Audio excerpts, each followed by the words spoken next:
Welcome to a poignant episode that marks a significant milestone, the 5th anniversary of COVID-19 and the lockdowns that changed our world forever. We invite you to join us on an emotional journey as we meet 4 remarkable guests, each sharing their deeply personal experiences from this time. From the heart-wrenching tales of tragic loss to the surprising moments of quality family time that emerged amongst the chaos, these stories will resonate with anyone who has lived through this global crisis. Prepare to be moved, inspired, and reminded of the resilience of the human spirit as we explore the diverse narratives that define our shared past. Welcome to Kebjet, the podcast, Lysandra Taylor. Thank you, Kevin. Nice to have you here, and the author, I must add. Thank you. Which we'll get to. I appreciate you coming to tell your story because it's really important, because a lot of people, when they first hear the story, might not think they relate to it, but it does. COVID is a big part of the message. COVID, I think, affected everybody, whether you had it or not, because it impacted everybody's life. And that's what happened with our family. What comes to your mind when you hear the word COVID?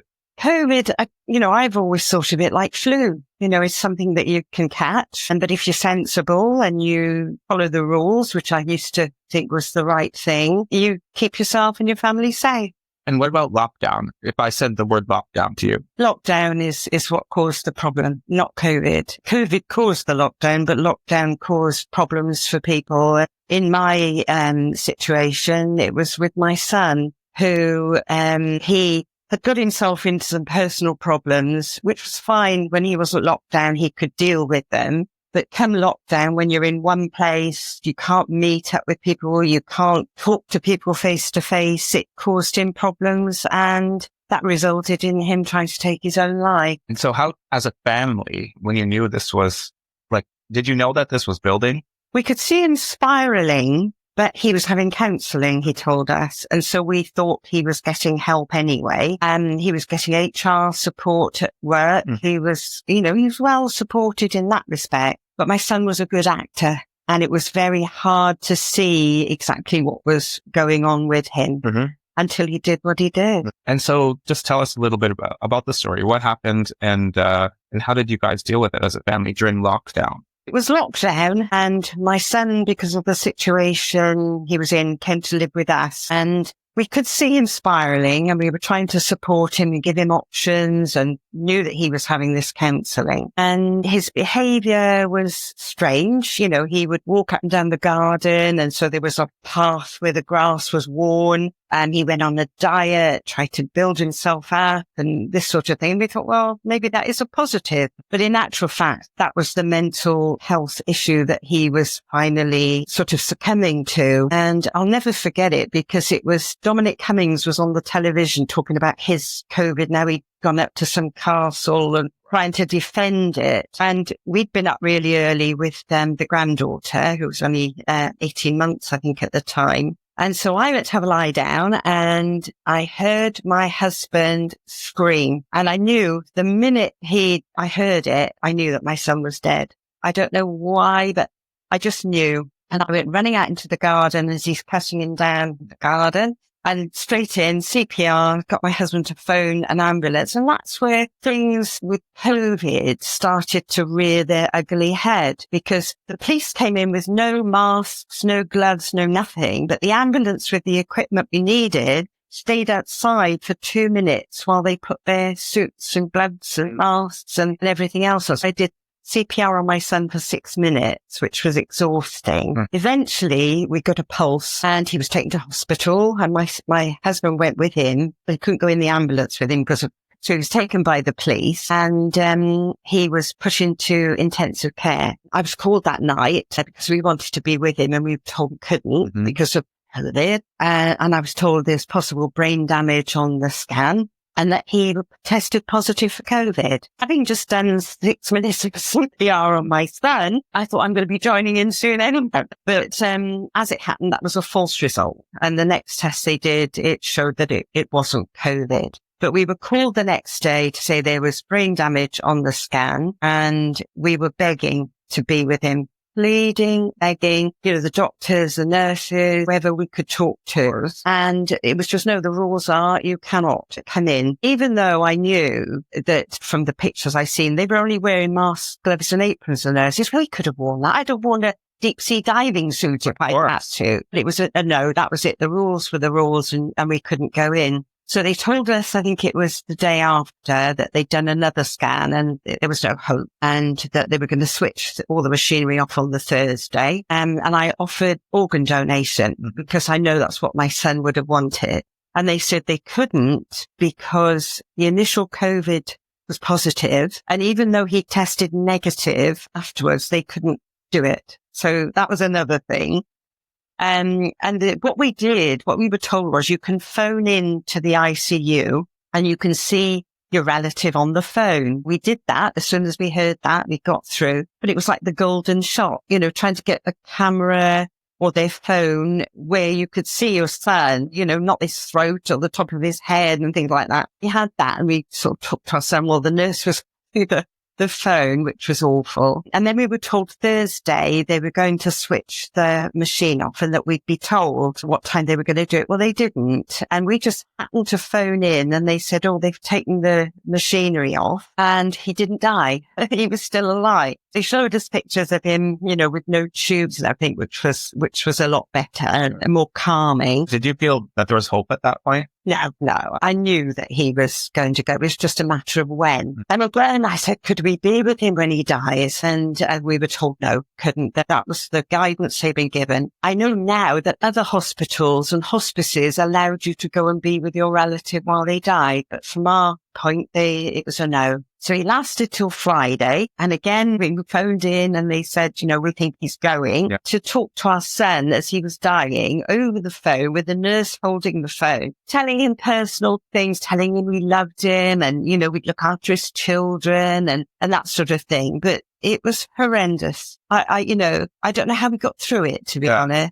And the only way that I could cope is to say that he actually died on the Monday in our garden. Right. So it was just a body in a bed that they were keeping alive with machinery and stuff. Otherwise, I couldn't have coped with it. And you were with him at that point? We were, yeah. It was not a great situation. No, but he was with us when he died. That's the way and then we had the funeral, of course, where you could only have so many people and you had to sit so far apart. And, by that point, my mind had just let it all go. Just go with the flow. Just let it be done. How did you deal with remaining in lockdown after that? Like, you must have been so frustrated and angry, and we're still being told that we have rules. And I think my husband suffered far more than I did. I've had a experience of death, in my previous jobs and stuff like that.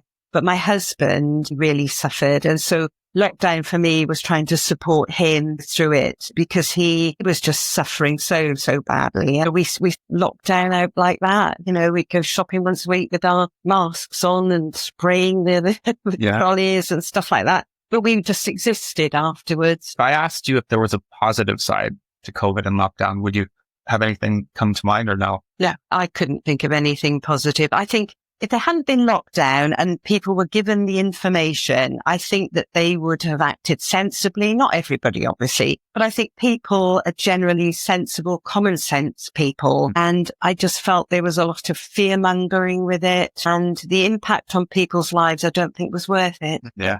Do you feel that, well, actually, we need to say that moving on, you discovered your love for writing. I did. I'd had a draft book before my son passed and he'd read it and he was very proud, telling everyone my mother's written a book. And so I felt duty bound to do it. And so every book I've written has got a spiritual element to it. And I find it quite cathartic because I'm a person who doesn't show a lot of emotion. And to be able to put it into writing, into a book, and have a character that's really, experiencing all of this was just amazing. And it did help me cope. I'm on book 5 now, It's a great outlet, isn't it? It is.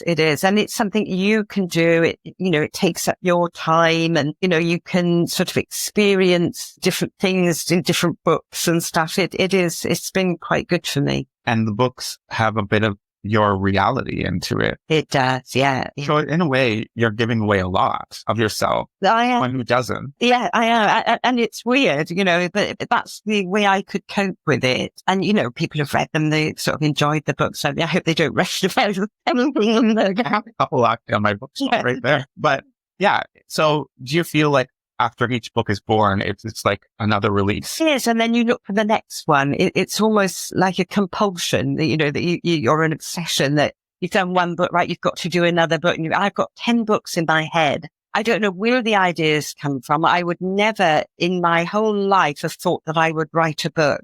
I know you on a personal level. And when you told me you were doing that, I was so shocked.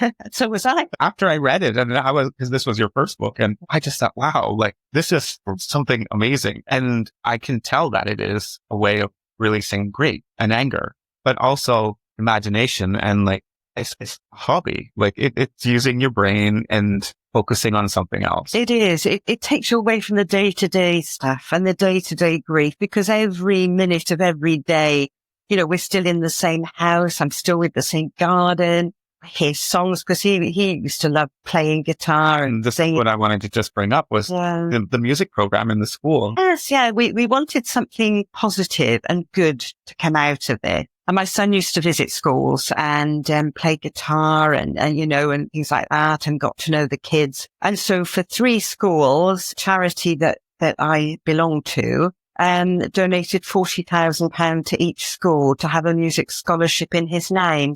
That was wonderful. That made me so proud, and, to have a lasting memory for that.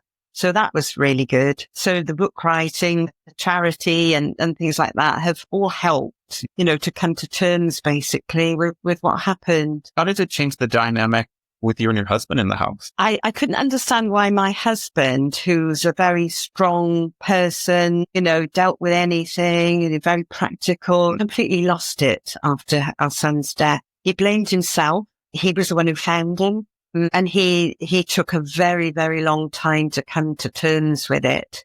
And me being very practical and it sort of clashed a little bit, but it's what he needed. He needed down to earth guidance and support and everything else. And he's come through it. Not that we don't think of our son every day, but he's more settled and accepting and realizing that nobody could have stopped what he did.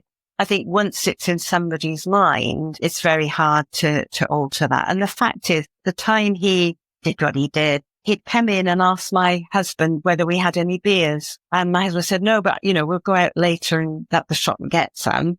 And then he went out and hung himself. And you just think, why? But yeah, it did affect the dynamics that we had. Neither of us will ever get over it. No. What would your advice be to a family in the same situation as you? I just think that from the person who's taking their life, I just wish they could see it's not the answer. It's not the answer at all to anything. Time is a great healer. And I'm sure now I look back and I think, I look at his children, I think you would have been so different and in a different place now. But that moment, they can't see that. And I think if you talk to people, if you see any behavior that's, a bit obsessive and, is to really talk to somebody. But it's like a pebble in a pond. They do what they do and the ripples of it. His friends who didn't answer the phone when he called that afternoon, us who did CPR on him and things like that. The people that he'd been involved with, it just affects so many people and you can't undo it. And I think that's the part with my husband and I, we're very practical. Yeah. There's a problem, you solve it. That's right. And you do it. And with this, you can't. So you cannot go back and say, come and talk to us. What is going on here? I know you're having counseling, but I'm your mother.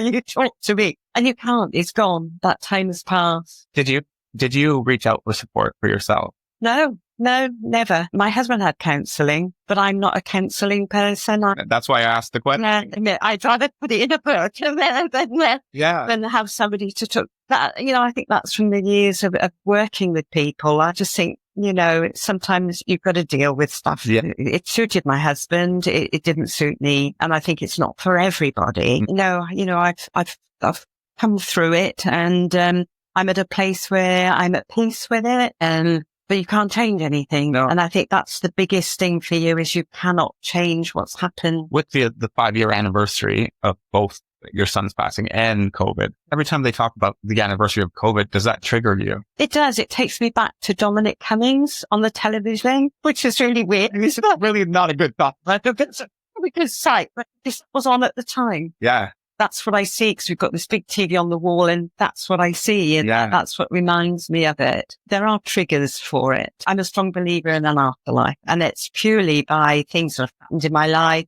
that can't be explained and that are corroborated. After my son died, 3 days after, I was woken in the middle of the night and I saw a grey shape by my wardrobe, and it was his height and everything. And I blinked and it was gone. And you know that grief plays such a terrible on you that you see things, you hear things, and you know, whenever it's not corroborated, I always think, no, you know, that's just that. But things happen in my life that I can't explain, that were real mega coincidences. And that's made me think that there is something after it. And you've seen numbers. So numbers are a big thing for you. Numbers, it always comes me in numbers for some reason. If I can tell you one, and that was with my brother who died young. He was only 40 when he died, and he'd had a really rough time because he was gay and thrown out of jobs and thrown out of flats and things like that because of it. And those were in the days when AIDS was a big thing as well. And he lived with us for 18 months. And when he died, or when he lived with us, my husband's shoulder number was DD. And he stayed with us for 18 months. We found him a flat and he went on, had degrees, or found a partner, and everything was going fine. And then he died at 40. And unfortunately, because of AIDS and everything, you know, he was treated very badly. Which he didn't even have AIDS. No, he didn't have it because he didn't die of AIDS, but he was double bagged and the funeral directors had hazmat suits on him. It was like COVID. I was going to say, eating it. So that's like, you got hit with that twice. Yeah, but then we went to his funeral and we went to the gravesite, and there in front of us, his gravesite was 138 DD. And even my husband, who doesn't believe in anything, was so shocked, you know, that this was right in front of her. But that was one of the things that has come through. Yeah. And it brings you a bit of comfort, and because it's corroborated as well. You know you're not going mad because it's there in numbers. That's right. Yeah, so a few things have happened that's made me think, yeah, there is something after. Does it bring comfort to you? It does. Very much so. Yeah. You know, I know I'll see him again. Yeah. And as I said, I think he died in our garden that day. All the hospital stuff I have to put to the back of my mind. And, you know, I know there's something after. Sure. Thank you. You're welcome. Yeah. I hope the story helps others who are in the same situation, and to people who are so desperate they can't see a way out. There is always a way out. You know, you just have to talk and search for it. Mm-hmm. And want it. And not feel guilty as well. Well, you should feel guilty. You know, and unfortunately, family, somebody who's done this, you do feel guilty. What could I have done differently? What should I have done differently? You know, why did they leave us? And you get racked with so many questions. One important thing actually that just came to mind is a lot of people, there's a lot of shame with the word suicide. Yeah, well, my grandfather killed himself. So it's in the family. Yeah. You know, he hung himself. And so my son was aware of that. And it does have a ripple effect with people. It looks like a way out. Things get tough and you've got a way out. But that affected my mum, sure, my aunt, my uncle, all through their lives, sure, you know. So it does, you know, it's just, that's all I can say. That the ripple effect of it is just so awful. Thank you. Thanks. Welcome to KevJet, the podcast. Vicky. Hi. So your story is going to be a little bit different to other people's. We're going to talk about long COVID. So let's just start off with the word COVID. When you hear the word COVID, what comes to mind? Life-changing. Nothing's the same. It's like it was a different world. There's before COVID in my world and after COVID, and they're very, very different. Very different, but it's carried on for you. Yeah. And we'll get to that. What comes to mind when you hear pandemic or lockdown? Yeah. If I'm honest, the unknown again. How things can change in a moment. You know, it's like before COVID, we'd never even heard of the word lockdown, but there's something inside of you that thinks, yeah, there are some nasty bugs out there that can change your life in a second. If you turned on the news tomorrow morning and they said, oh, there's a new pandemic coming to the UK, how would you feel? If I'm honest, I think it'd scare the daylights out of me because I'm vulnerable now, and the thought of something else. I think it's the fear of the unknown. You don't know what something can do because COVID affected everyone so differently. I think it is fear of the unknown. How soon into the pandemic was it before you actually got COVID? I got it in February 21. So nearly a year, and my life changed within 2 weeks. I was not the same person in any way, shape or form, and I'll most probably never be the person I was before. Yeah. And that's quite a lot to get your head around. What did lockdown look like for you in that first year? I think it was peaceful. I think it was time. I think it was, even though we were all isolated, I think we found ways to be closer. I made efforts to speak to my family. I mostly made efforts to do more with my friends. We'd have Zoom nights. We'd have pub crawls, which just meant we'd go into different rooms with a glass of wine. We played games. So I think it took you back to family and friends, and you all had time to appreciate the little things. Did you bring any of that positive stuff with you post-COVID? Have you carried on? No, I think life gets back in the way. Everyone becomes busy again, and it's in some ways a distant memory. Mm-hmm. We were only saying the other day, I wish I'd taken pictures of all the quiet roads. Yeah. Like you'd go down to the high street and you expect tumbleweed going down. You almost can't believe that nothing was open, literally apart from sort of the chemists or the supermarkets. Everywhere else was dead. And I don't think you appreciated it. But driving was lovely, but no traffic. I feel like I had more of a routine during lockdown because you kind of had like the time frame where you could go out for a walk. We were allowed, 15 minutes or something? Yeah, then one walk a day. And the police, yeah. And I think people experimented with things. You had the time to go, do you know what?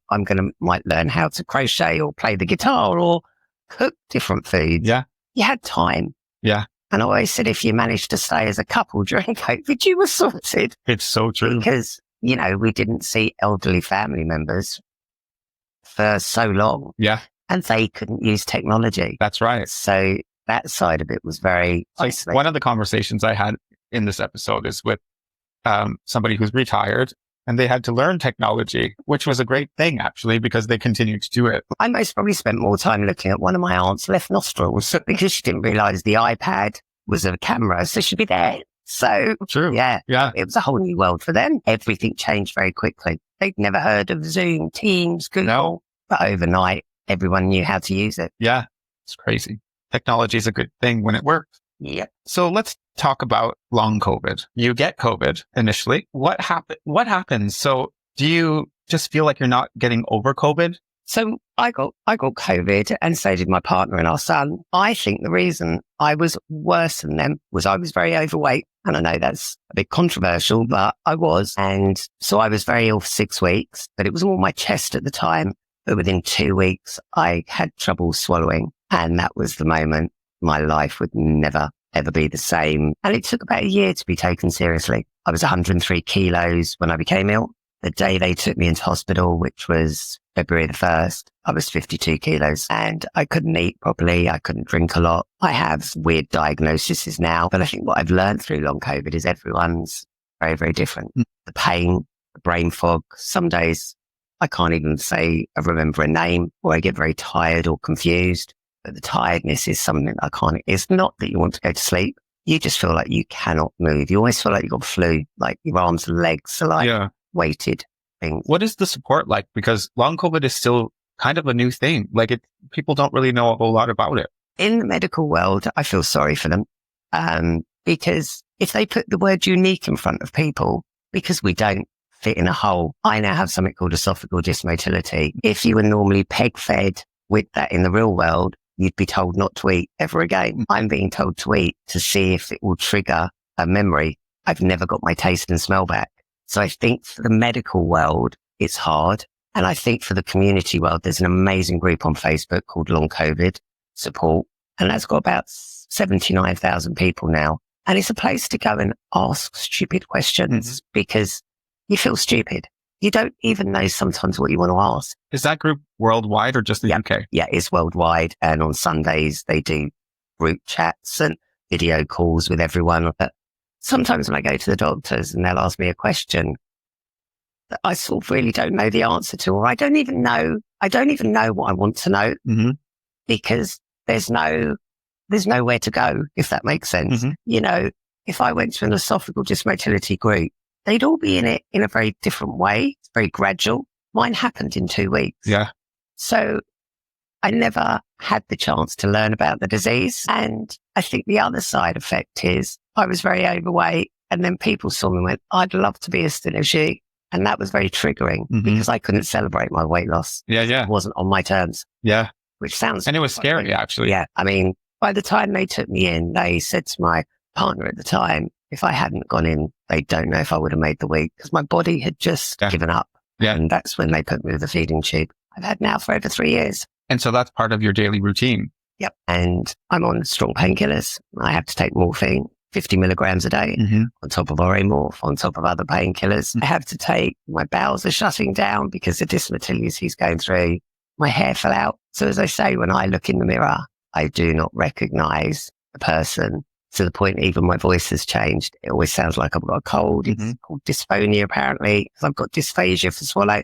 So it's all very linked, but there's no real support in the medical world because it's new to them. It didn't exist 6 years ago when they were all training.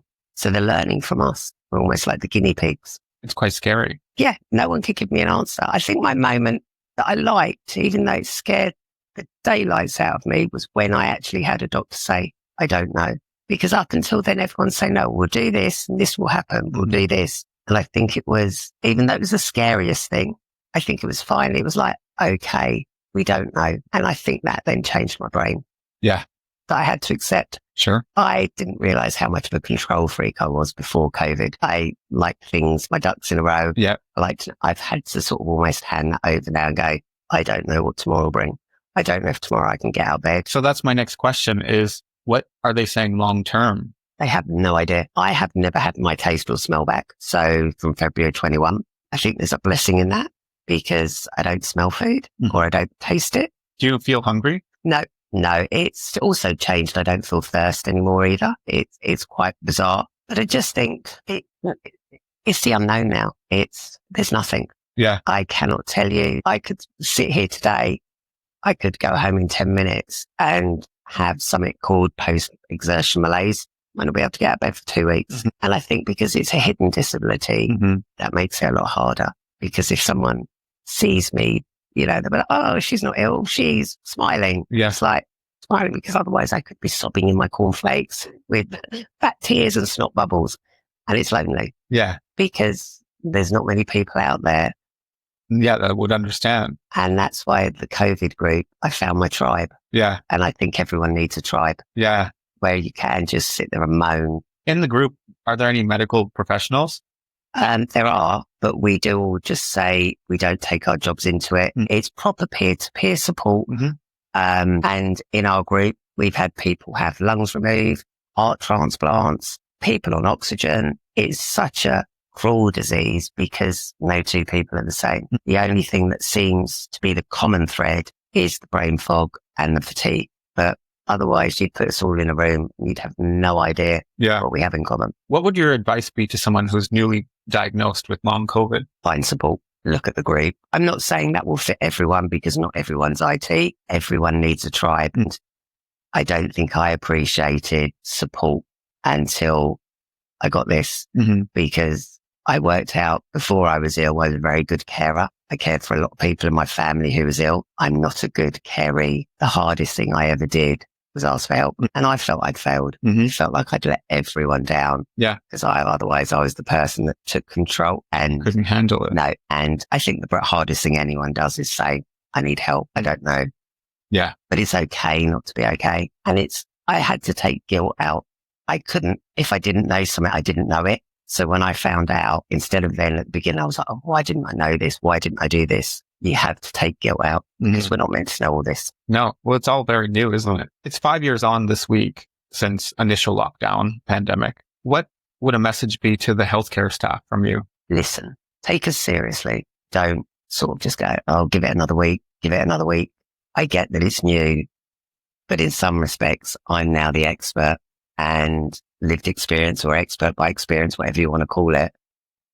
They're actually catching up with my body now and almost the research and others, not just me, but I would say to them, listen, even if it doesn't make sense, bloods might come back for some people perfect, but it doesn't mean it's in their head. Yeah. It's just take 5 more minutes to And sometimes ask them a stupid question like, how are you? Yeah. Are you okay? Because a doctor asked me that and then I sort of just spewed. I didn't realize what I was keeping inside. Do they tend to treat for depression with long COVID? Beginning, it was very much like, it's a bit in your head, or, you're just a bit down. And I don't know much about depression. I'm not going to pretend, but they put me on medication. I reacted to it. And then I was sort of blamed that I couldn't take it, because the other thing with long COVID, it's changed me, that things I was allergic to before, things I wasn't allergic to before, I'm allergic to now. That's crazy. So some medication I'd always taken, I cannot take it now. So there's fear behind every time you take a new tablet. Yeah. You're like, okay, I know I could take this 5 years ago. Can I take it now? So yeah, they're very good on blaming health anxiety was used a lot. Oh, it's because you're scared of COVID. And yet I wasn't actually scared of COVID. I was just scared of getting ill. Someone sneezes, I don't know, in Scotland, and I seem to catch a cold. My immune system is rubbish. So they looked at that as anxiety, where I was looking at, actually, I just don't want to be ill again. I'm fed up. I'm sick and tired of being sick and tired. And that's what I find hard for the medical world to understand. How does it change the dynamic in your household? I've had to let go. I've had to admit I need help. I've had to say, no, I can't do this. I tried to still cook for them at the beginning, but I physically can't do it. Also, not having smell and taste. There's a lot of safeguarding risks. I've set the house on fire twice because I put a tea towel by the cooker and I can't smell. I can't smell if their food's off. I'm a danger. And with my memory, I can't even take my own medication because I've taken too much before. And it's those little things that doesn't sound big to someone, but it's taken my identity away. I almost feel like a kid going, please, sir, am I allowed tablets? Because I genuinely can forget. And some that I'm on, because of the microclots, I'm on blood antiplatelets. You take them, I'm sure that causes a problem. If you take extra morphine, you're in a whole different problem. So I feel almost childlike. But that's the other side. I'm very grateful I made it. Yeah. There's a lot of people worse off than me. Yeah. Let's be honest, the NHS are feeding me. I'll find a silver lining. Yeah. I have to. Because I think if I looked at myself too long, you'd see everything that was wrong. Yeah. And I think then depression would hit. Yeah. And that's why I say you need a tribe. Everyone needs their tribe. Definitely. So I think that will be our parting messages. Find your tribe. Yep. And they're out there. We're all in all walks of life. There's someone. We'll post the link for the support group as well. Yeah. And it is amazing. It's not daunting, but even if you just want to be the lurker, you don't have to be active. But is there a support group for the UK itself? It started off with the UK. The NHS recommend this. Okay. But it then became worldwide because other countries didn't do it at the time, or we did it faster. But yeah, the NHS, if you go there, will recommend it because obviously our COVID hubs have shut down now. So a lot of GPs or hospitals will say, just have a look at this group. Sure. Okay, we'll post that. And thank you for your time. Thank you for having me. Welcome to KevJet, the podcast. Bridget. Hi, Kevin. Thanks for having me back. I'm glad you could join us. I know that you have a COVID story that is very unique. And I thought it would be interesting for you to share that story on this episode. Yeah, absolutely. How did COVID affect you? When COVID started in kind of March of 2020, at that time, I was actually deployed to Ukraine. I was with the Canadian police mission in Ukraine. It was very interesting because we were working there and the impact that COVID was having in Canada was very different from the impact COVID was having at that time in Ukraine. So to be honest, I wasn't all that aware of what COVID was all about because really our life in Ukraine was pretty much normal. We were still working. We were still going out. We were still going to restaurants. I was hearing about this thing called COVID from home, but mainly from my family members. They were calling and kind of like, they were panicked, the silly things like there's no toilet paper. Because I wasn't really following the Canadian news while I was over there, I kind of just presumed COVID was like this gastrointestinal thing that maybe people were on the toilet or they were thrown up. Like I really wasn't following it because it wasn't impacting me too much. And then all of a sudden it kind of changed very quickly. And it's kind of like, from now, everyone's working from home. And we were kind of like, why are we working from home? Because everyone else in Ukraine was still working. It was still life as normal. But they started to apply the Canadian kind of boundaries to us over there because we were Canadians working overseas. So it didn't quite make sense. And I kind of maybe didn't give it its due diligence because it wasn't impacting my day to day. It wasn't in the news over there. And to be honest, maybe it's a little bit of kind of me having my head in the sand, because the majority of the news over there would have been Ukrainian. So when I was kind of watching the news, I was really watching about what's going on in the various areas over there that impacted us. So I wasn't really following up on COVID at all. And then all of a sudden, we kind of get this memo saying, we're being evac'd out. We just secured a plane from Ukrainian Airlines. Go pack. You're allowed to take one duffel bag and, go pack. And we were all kind of like, what? We're going back to Canada. Like, what is this all about? Like, we couldn't quite figure it out. So sure enough, they had gone us a charter out of Ukraine. Went home, had to pack up our apartments. We were only allowed each to bring one duffel bag with us, one hockey bag. You choose what you want to take, what you want to leave. And next day we were picked up and brought to the airport.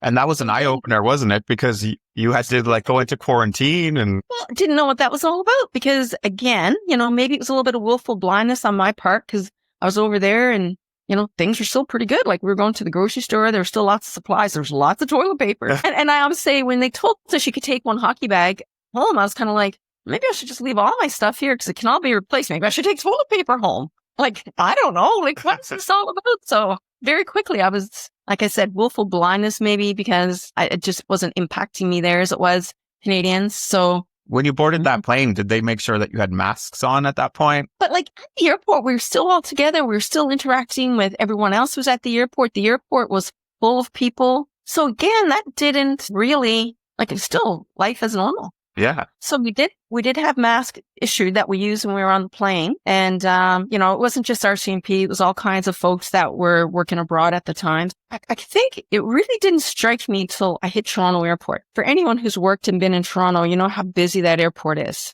right? So we kind of landed. And when we landed, we were given directions. We had to go to a particular corner. Then a guy from CBSA came to chat with us because, of course, we're entering Canada, so all the documentation. But they were all gloved up. They were all masked up. Like, I'm sure if they had crime scene suits, they would have put that on too. I was kind of like, the hell is this all about? I always envision it like I used to watch Walking Dead with my son.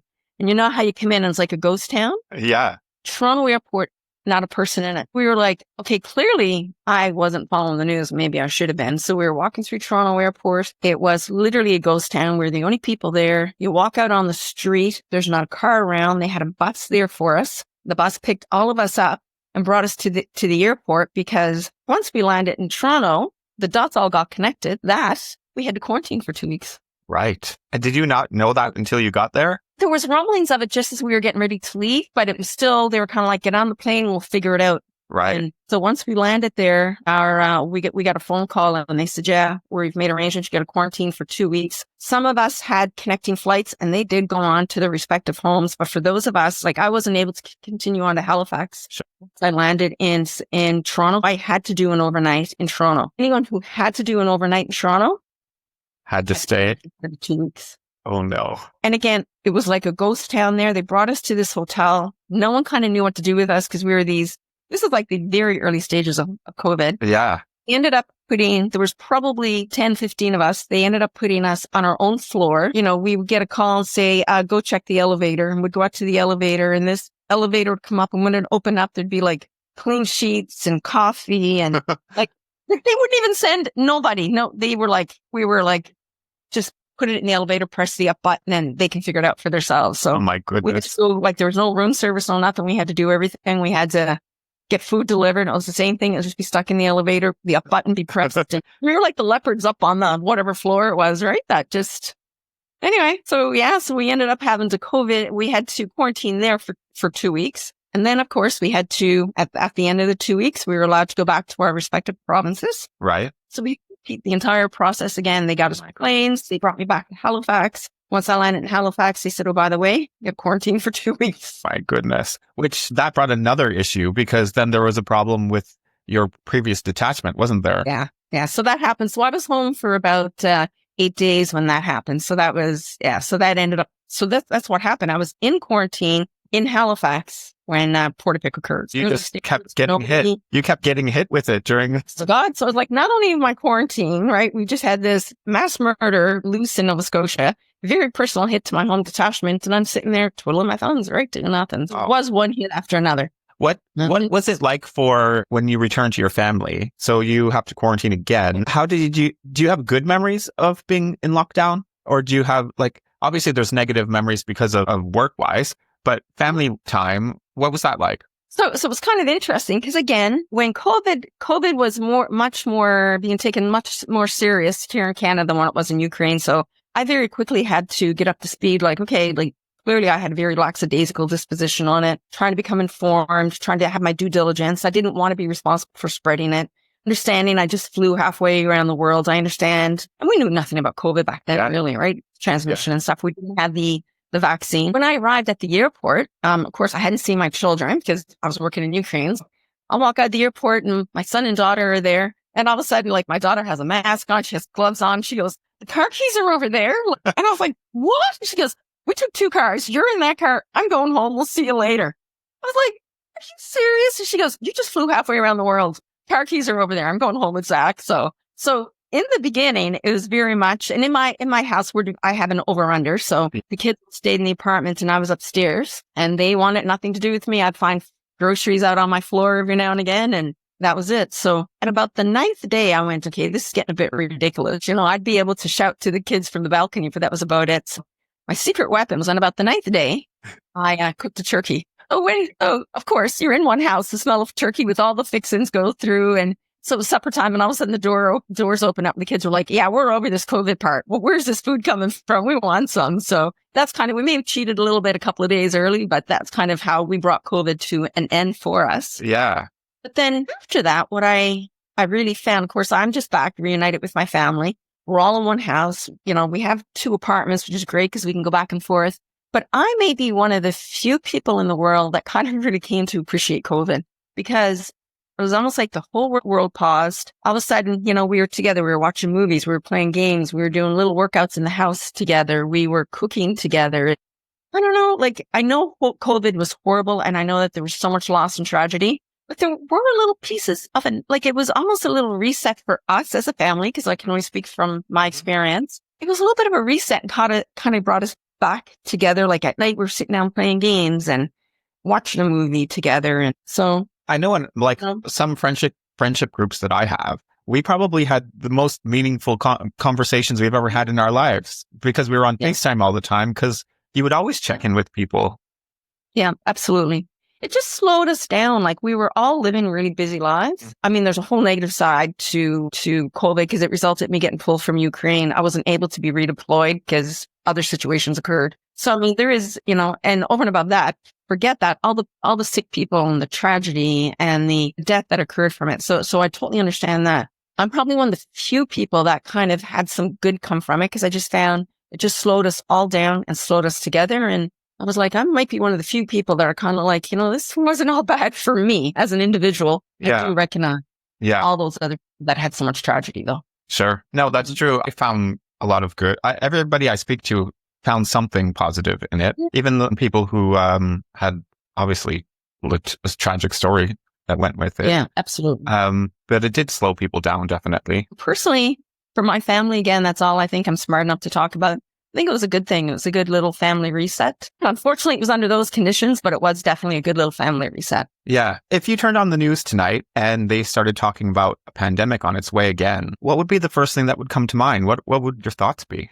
Well, first of all, this pandemic, of course, was the first one I've ever experienced in my lifetime. One of the big issues with COVID was the fear of the unknown, right? It was every day you started watching the news briefings and you're like, oh my God, what's going to be the end of this? Are we going to be okay? Are they going to be able to find the vaccines? I think for the next one, mentally and emotionally, I think we'll all be much better equipped to deal with it because we have the experience under our belt, first of all. I think, for COVID, it was very difficult on a lot of people because they were isolated. And like humans are not, we're not solitary creatures. We're packed animals. So, I would make sure that my bubble, the house is full. We have lots of people who are, and put a lot of effort into making sure that they're positive events because just sitting and listening to the TV all the day, like honestly, like I get why some people were panicking because they didn't know that there was going to be an end and how long were they going to be alone. And I mean, at work, we had so many mental health calls during COVID just because so many people were alone. I mean, I think I would support the government direction. I know a lot of people didn't agree with the quarantine. I think the reason perhaps we came out of it when we did is because so many people did adhere to the rules and regulations. Who knows what would have happened if we hadn't. So I think I would still follow the guidelines that were being given. Just I understand better the importance of family connection making sure everybody's emotionally solid. So the check-ins and like, I understand the value now of the Zoom calls and the connection that way. And I, so really focus on that early, just do those check-ins. Yeah. But I think I would like if quarantine was to be done again, I put on my big girl pants and do it. I do my part to try and make this a little bit better, I guess. Yeah. Thanks, Bridget. Thank you. Welcome to KevJet, the podcast. Thank you. 5 years later from lockdown. So welcome, Sandy. Let's talk about 5 years ago this week. How was it different to 5 years ago? We all have our freedom back. That's how I feel. Yeah. As we lost our freedom. How did it change? Did it change overnight for your circle? Because you're retired, so you have freedom as in your friendship group, and you're used to going out with your girlfriends shopping. You're used to doing what you like, going to visit your sons in their own homes. You have grandchildren. Lockdown happens. What changes in your life? You've just said it all, actually. Everything changed. 1 week you could do what you like. The next week you lost everything. You couldn't meet people. If you went shopping, you weren't allowed to stand near people. You just lost all of your freedom, and it wasn't good. At the time, how did you feel at the time when you're listening to Prime Minister telling us what you can and can't do? At the time, were you scared? It was scary, yes, but it just didn't seem real. It seemed as if it was happening on the television, on a sci-fi film. It just didn't seem real at first. How concerned were you about following the rules? I was very concerned because everybody was going to do it, and you were frightened. You were very frightened of catching this COVID. Yeah. You have health conditions with your lungs. Did that play a part in you being strict with the rules? And did it scare you even more? Probably, because if I'd got it, then I would have probably been one of those that would be seriously in hospital. So, yes. So I was very, very careful. What was, in your opinion, what was the most negative aspect about lockdown? Not being able to have a normal life, I suppose. Just not being able to do what you wanted to do. Yeah.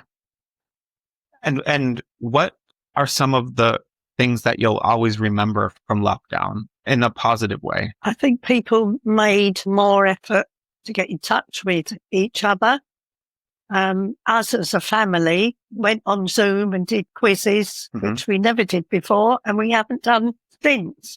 But at the time, it was important. And was it that? And did you have like daily contact with people through technology? Yes, definitely. And did you learn new skills with technology during COVID? I'm no good at any technology, but I did learn to Zoom, which is something I never did before. So, yes, yeah. And as I said, without technology, it would have been awful, not to be able to video family and people. So, yes. What are some memories that you have during lockdown, positive memories? So, for example, some people say that going out and clapping every week, that it was great to see. You saw your neighbors and you saw your friends. I know on your street, you did have something a bit more special than clapping. We did. We all used to go out and clap, which was very special. But my next door neighbour used to come out and play his saxophone. He used to play his saxophone, and he played the We'll Meet Again and all the old songs. And it was wonderful, absolutely wonderful. Yeah. And something that you'd never get. No. And like you said, all those things happened during lockdown. And then when life gets back to normal, it all stopped. Exactly. Yeah. You just carried on, and, you seemed to speak to neighbours more when it was happening. Yeah. You made the effort. Yeah.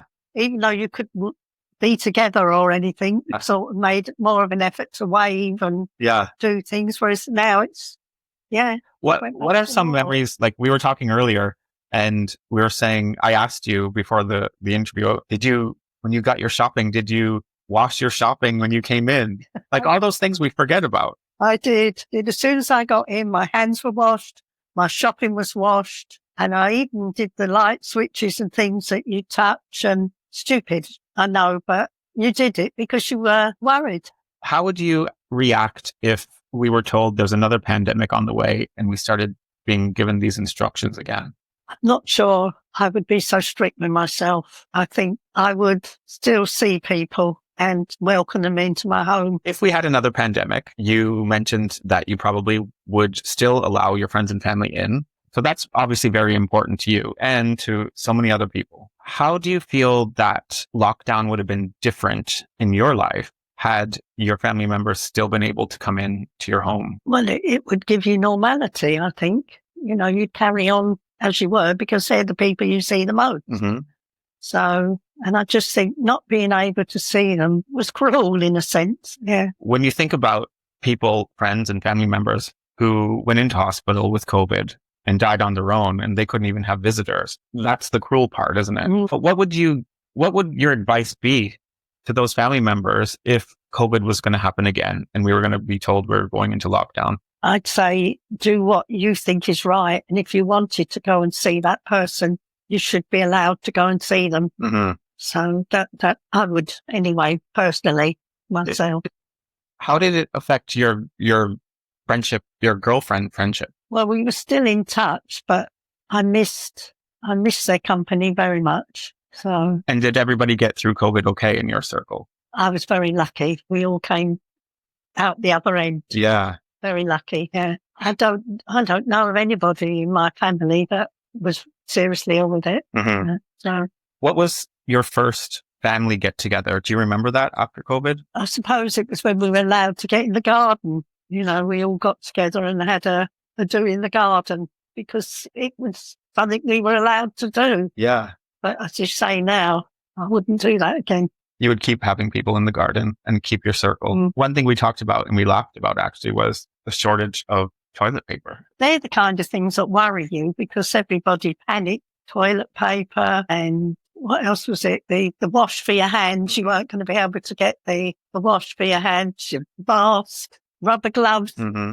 They're the things that frighten you as well. So silly things. Did you test regularly? No, not regularly. I wasn't very good and didn't know how I was going to do it. But I did test because I did actually get COVID. Right. But I wasn't that bad with it. I got bad chest, but that's as far as it went. Yeah. So what is one lesson, I guess you could say, that you've taken from the whole COVID experience? What would be your advice to somebody? Not to take life for granted because it can be taken away from you just like that.